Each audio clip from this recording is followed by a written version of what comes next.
CDC director, yes, the CDC director, under a Democratic administration, has now called black men who were illegally experimented upon. She says, well, they made a sacrifice. That's called revisionist history, madam. Let's put up her picture, full mass. We got some work and education to do. You're looking at CDC Director Rochelle Walensky. Ms. Walensky attempted to pay homage to victims of the Tuskegee Experiment. It supremely backfired after she decided to proclaim that they made sacrifices for the greater good. Let's dive into why this is so offensive. The director wanted to share news about the federal commemoration of the Tuskegee Experiment coming to an end. This was the 50th year anniversary. A few days ago, Walensky, the director, took to social media to promote a CDC event acknowledging the end of the 40-year study that tricked over 600 black men into living with syphilis for the United States government's research. Some felt the statement was clumsy and inferred that the victims voluntarily sacrificed for the advancement of science. So here's the tweet. She tweeted, and I quote, "I will be joined by colleagues and public health leaders as we honor the 623 African-American men, their suffering and sacrifice, and our commitment to ethical research and practice." Twitter erupted with people blasting her as misrepresenting one of the nation's most horrible crimes against black people in the 20th century. Fayetteville Observer columnist Myron B. Pitts tweeted, "Sacrifice is not the right word. They were lied to. Suffering is correct." Let's be very clear. Nobody would contextualize this for other mass experiments or even mass evils visited upon a particular demographic. They would not say, well, they made a sacrifice for the greater good. The contextualization is 100% off. It is wrong. Miss Walensky, this is not something we should play with, right? Well, it's interesting because you had an opportunity to apologize. It was presented to you. People said they were offended. Even some of your own colleagues went on social media. They went on Twitter and they responded directly to you. Instead of apologizing, you decided to double down on your statement with a misclarification. All right, so Walensky did not take down her tweet. Had an opportunity, chose not to. But she posted a follow-up message instead, saying, and I quote, "I joined many to reflect on the untreated syphilis study at Tuskegee. We honored the 623 African-American men who were subjects of the study and acknowledged their pain and that of their families," she wrote. "Their legacy lives on today and their stories and history must never be forgotten." That's a miss, swing and a miss. Let's do this. Let's intentionally demonize the criminals who engaged in this 40-year study. Let's do that. Let's call them for who they are. They are criminals. They are adversarial to common decency in medical science, and they should be mentioned as such. But you did not do that. There's more. The Macon County, Alabama men in this experiment were never told they were not being treated for their conditions, but were actually under watch for scientists to study the progression of syphilis and STI. The website states the study initially involved 600 black men, 399 with syphilis, 201 did not have the disease. However, in the end, more men were included. They never consented. They never consented to this study. They never consented to the research to be conducted and data collected as the men were told they were being treated for bad blood. The government offered the men free medical exams, free meals, and burial insurance to participate in the study for 40 years, ranging from 1932 to 1972. after a whistleblower leaked that the men were unaware, according to Newsweek. 40 years. See, that's the part.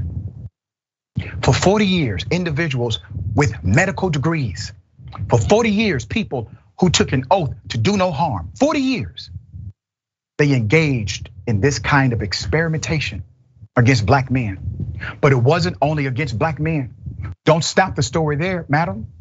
It goes deeper. Who else did they experiment on by extension? Well, the wives of these men, and also the children. Let's get into it. To complicate Walensky's comment about the country's commitment to ethical research and practice, penicillin, a drug used to treat syphilis, became available and was widely used by 1943.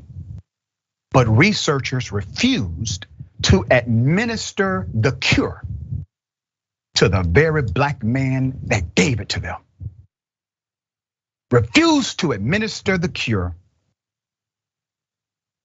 to those in the study, even to those whose health went in decline because of the disease. Informed consent in medical studies is one of the enduring legacies of the Tuskegee criminal experiment. So look at the insanity beyond the criminality.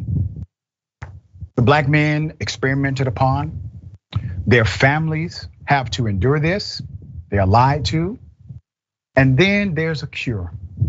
Well, common sense would say, okay, well, at least they deserve the cure. We're the ones that infected them. No, they decided to let them die. Yes, some of them actually died from the disease that was put inside of their bodies by our government.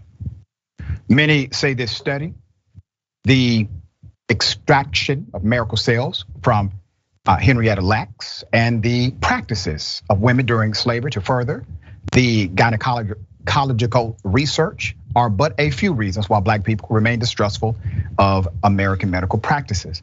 A psychological stain that stops many from going to doctors for health checkups, wellness concerns, et cetera, et cetera. Now, why is this imperative to highlight in its proper context? Remember when COVID first hit, there's a lot of rumor, misinformation.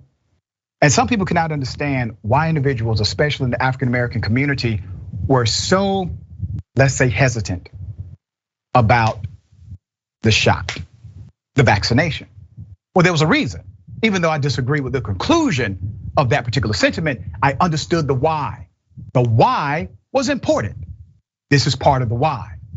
Even after it has been well documented, even after criminality has been well established and the victims are understood for who they were, victims, true victims, there's a revisionist history even now. The Equal Justice Initiative said 128 participants died of syphilis or related complications. It was also revealed 40, count that, 40 of their wives were infected with the disease.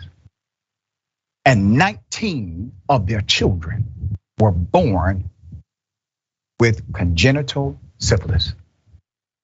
All of this has been maintained in CDC records and was stopped because of an AP journalist, Gene Heller, who broke the story and shook the medical world, July 25th, 1972.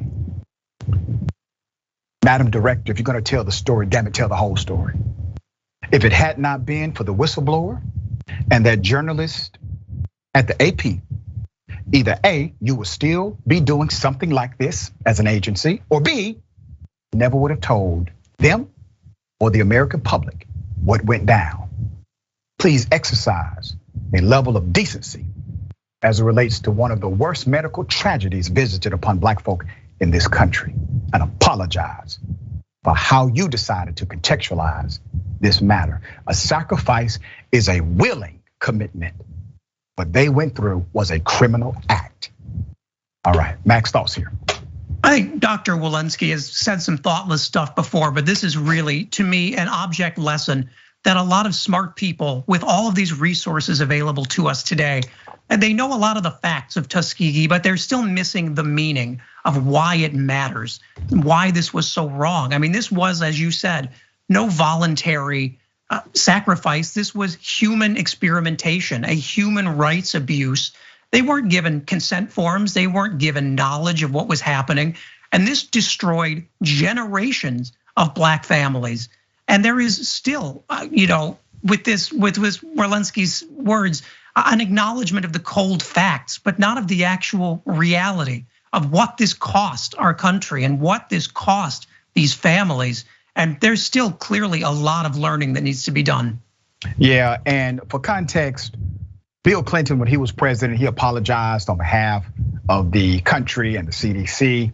But the reality is, we have to not only honor the memory in the right way, we have to contextualize the criminals in the proper way as well. All right.